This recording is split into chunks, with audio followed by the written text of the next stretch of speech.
बड़ी खबर राजधानी लखनऊ से 2024 लोकसभा चुनाव से पहले राजधानी लखनऊ के विश्वेश्वरैया प्रेक्षागृह में विशाल ब्राह्मण महाकुंभ का आयोजन किया गया। राष्ट्रीय परशुराम सेना ब्रह्मा वाहिनी लखनऊ ने किया विशाल ब्राह्मण महाकुंभ का आयोजन। मुख्य अतिथि के तौर पर राज्यसभा सांसद डॉक्टर दिनेश शर्मा ने की शिरकत। ब्राह्मण को देवता इसलिए बोलते हैं क्योंकि वो मंत्रों का उच्चारण करता है, मंदिरों को बनाने अच्छा करने का संकल्प लेता है, उसे ब्राह्मण कहते हैं। दिनेश शर्मा सनातन का मतलब है राष्ट्र को जोड़ने वाला दिनेश शर्मा। भारत की जनता ने संकल्प कर लिया, जो राम को लाए हैं हम उनको लाएंगे, जो राम का नहीं वो किसी का नहीं हो सकता है। दिनेश शर्मा। ब्राह्मण को पद नहीं चाहिए, सम्मान चाहिए, वो सम्मान किसी ने दिया है, वो केवल भाजपा ने दिया है। दिनेश शर्मा। भारत को एक रखने वाला समाज अब स्वयं एक हो गया है, जो राम को लाए हैं हम उनको लाएंगे, मोदी जी को लाएंगे। दिनेश शर्मा। और ओम नमो नमाय कांग्रेस सफाए, ओम नमो नमाय सपा सफाए। दिनेश शर्मा। ब्रह्म समाज का राष्ट्र को समर्पित एक बृहद सम्मेलन है। इस प्रकार के सम्मेलन पूरे प्रदेश में कई जगह हो चुके हैं।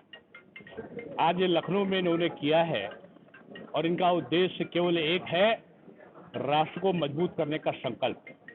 जो राम को लाए हैं हमें उनको लाना है, जो राम मंदिर को बनवाते हैं, जो काशी विश्वनाथ का कॉरिडोर तैयार, जो यहाँ पे किसानों को सम्मान निधि देते हैं, महिलाओं के नाम का आवास देते हैं, जो विभिन्न प्रकार के मुद्रा लोन देके व्यापारियों का उद्धार करते हैं, उनको एक करना है। ब्राह्मण समाज के सम्मेलन में सभी जातियों को एक करने का भी संकल्प लिया गया है।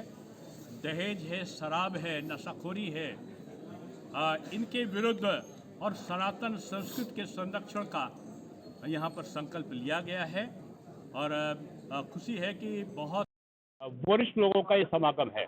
इसमें विभिन्न संगठनों के केवल प्रतिनिधि बुलाए गए हैं और ये प्रतिनिधि पूरे प्रदेश में इस प्रकार का एक आह्वान करने वाले हैं कि हमें पूरे भारतवर्ष में एक ही चीज तय करनी है कि एनडीए को, और खासतौर से मोदी जी के नेतृत्व में जो चुनाव हो रहा है उसमें तीसरी बार मोदी जी को विजयी बनाने का संकल्प लिया जाएगा।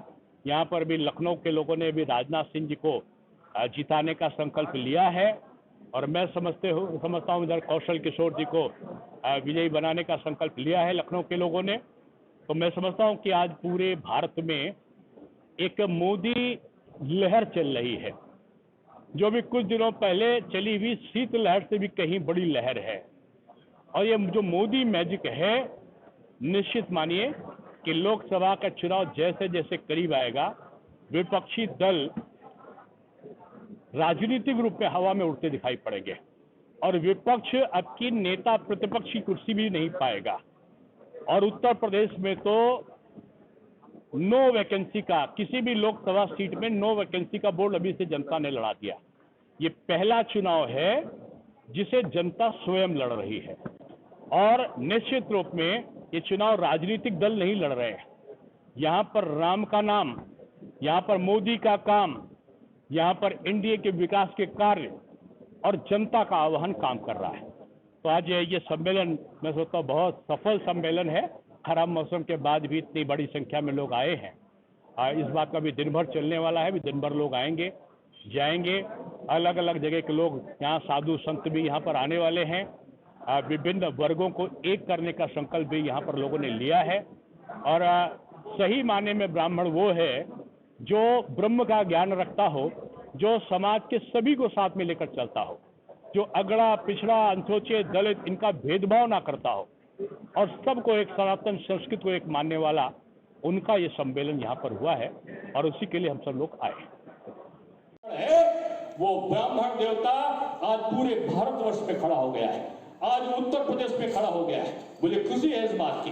अगर रामायण लिखी, उसका प्रतिपादन यही अध्ययन अध्यापन करने वाला ब्रह्म स्वरूप ये ब्राह्मण देवता ने किया है।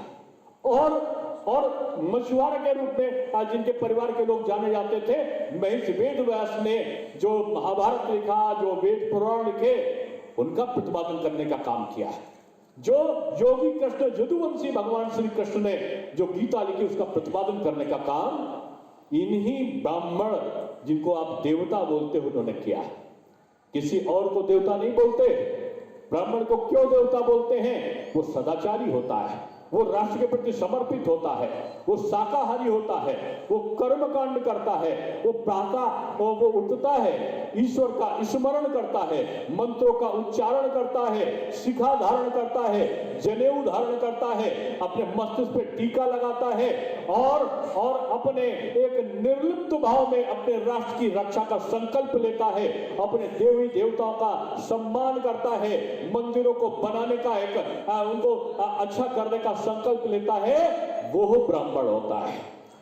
और लोग बोलते हैं कि सनातन धर्म कोरोना है, सनातन धर्म ये डेंगू और मलेरिया है, इसे हम समाप्त कर देंगे। कौन बोलता है?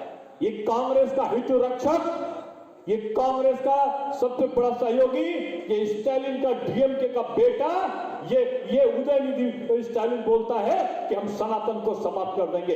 अरे स्टालिन, तुम क्या, तुम्हारे पिता, तुम्हारा जो बाप है ये स्टालिन और उनके भी बाप थे जो करुणाकरण किसी की हैसियत नहीं है कि जो हमारे सनातन को समाप्त कर दे। सनातन कोई ऐसी चीज नहीं है जो राष्ट्र का विखंडन करती हो। सनातन का मतलब है राष्ट्र को जोड़ने वाला, सनातन का मतलब है सबको समन्वित करने वाला।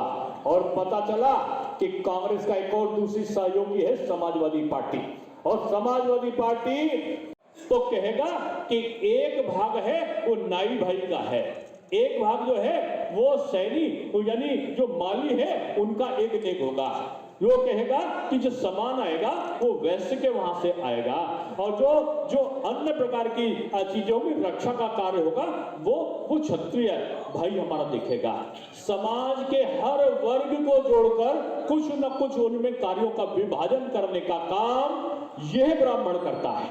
ब्राह्मण बदला लेने के लिए नहीं, ब्राह्मण बदलाव के लिए काम करता है। कौन सा बदलाव? इस देश की अस्मिता को रक्षा का बदलाव, इस देश को सुदृढ़ करने का बदलाव, इस देश में एकता समरसता लाने का कार्य, और इस देश में जो विभिन्न प्रकार की विकृतियां हैं उनके बदलाव का काम कोई करता है तो वो ब्राह्मण करता है। इसलिए ब्राह्मण जात नहीं है, एक श्रेष्ठ जीवन जीने का संस्कार का नाम ब्राह्मण है। और वो सनातन की रक्षा का संकल्प लेता है, वो अपने देवी देवताओं का सम्मान करने का संकल्प लेता है, वो कर्म कांड करके अपने शास्त्रों का प्रतिपादन करता है। कौन सा शास्त्र? जिसको महर्षि वाल्मीकि जी ने रामायण के रूप में लिखा। कौन थे वाल्मीकि जी? ब्राह्मण नहीं थे। आज किन जातिवादी लोगों के से पूछो तो कहेंगे वो अपना एक प्रतिनिधि खड़ा कर दिया था, अभी उन्होंने साजिश करके उनको अपने से अलग किया है। अपने राष्ट्रीय पदाधिकारी उनके कहते थे हिंदू धर्म धोखा है, राम पैदा नहीं हुए। कांग्रेस लिखकर न्यायालय में देती है कि राम का जन्मभूमि काल्पनिक है। एक मंत्री को सपना आता है, नानी बोलती है कि बेटा किसी की तोड़ी हुई स्थान पर मंदिर बना के ना जाना बेटा, ना ना ना ना ना ना ना ना। और आज वो हाँ करके प्रसाद चढ़ा के आनंद लेकर जाते हैं, जब इस भारत की जनता ने निर्णय कर लिया कि जो राम को लाए हैं हम उनको लाएंगे, तो इनकी नानी जी का भी वचन भूल गए। अब उनको अपने बाबा जी का ध्यान आया कि उन्होंने कहा था कि राम जी के दर्शन कर लेना, सारा जीवन तुम्हारा जो है वो मनोहारी हो जाएगा। अरे जो राम का नहीं, जो देश का नहीं, जो धर्म का नहीं, जो सनातन का नहीं, वो इस हिंदुस्तान की जनता का नहीं हो सकता। और जो हिंदुस्तान की जनता का नहीं हो सकता उसे राज्य करने का अधिकार नहीं है। वही हिंदुस्तान पर राज्य कर सकता है जो 11-11 दिन भूखे प्यासा रहकर एक जगह जहां राम जी गए वहां प्रणाम करने पहुंचते हैं। ये मोदी जी वहां पर भी जाते हैं, तमिलनाडु की जगह में भी, राम सेतु बंदरामेश्वरम में भी जाते हैं। जहां जहां राम जी के पग गए वहां मोदी जी पहुंचते हैं। अनुष्ठान करने के बाद मर्यादा पुरुषोत्तम श्री राम के श्री चरणों में एक और योगी, एक और मोदी, और मिलकर भव्य मंदिर का निर्माण करने का संकल्प पूरा करते हैं। यही चाहता है ब्राह्मण। ब्राह्मण क्या चाहता है? मंदिर।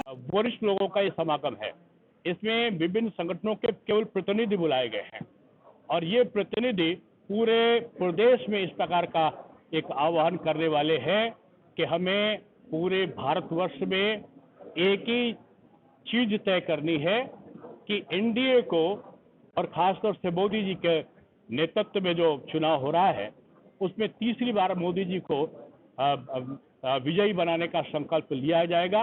यहाँ पर भी लखनऊ के लोगों ने भी राजनाथ सिंह जी को जिताने का संकल्प लिया है और मैं समझता हूँ इधर कौशल किशोर जी को विजयी बनाने का संकल्प लिया है लखनऊ के लोगों ने।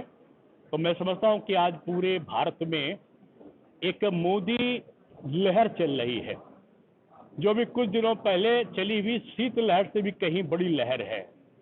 और ये जो मोदी मैजिक है, निश्चित मानिए कि लोकसभा का चुनाव जैसे जैसे करीब आएगा, विपक्षी दल राजनीतिक रूप में हवा में उड़ते दिखाई पड़ेंगे और विपक्ष अब की नेता प्रतिपक्ष की कुर्सी भी नहीं पाएगा। और उत्तर प्रदेश में तो नो वैकेंसी का, किसी भी लोकसभा सीट में नो वैकेंसी का बोर्ड अभी से जनता ने लड़ा दिया। ये पहला चुनाव है जिसे जनता स्वयं लड़ रही है और निश्चित रूप में ये चुनाव राजनीतिक दल नहीं लड़ रहे हैं।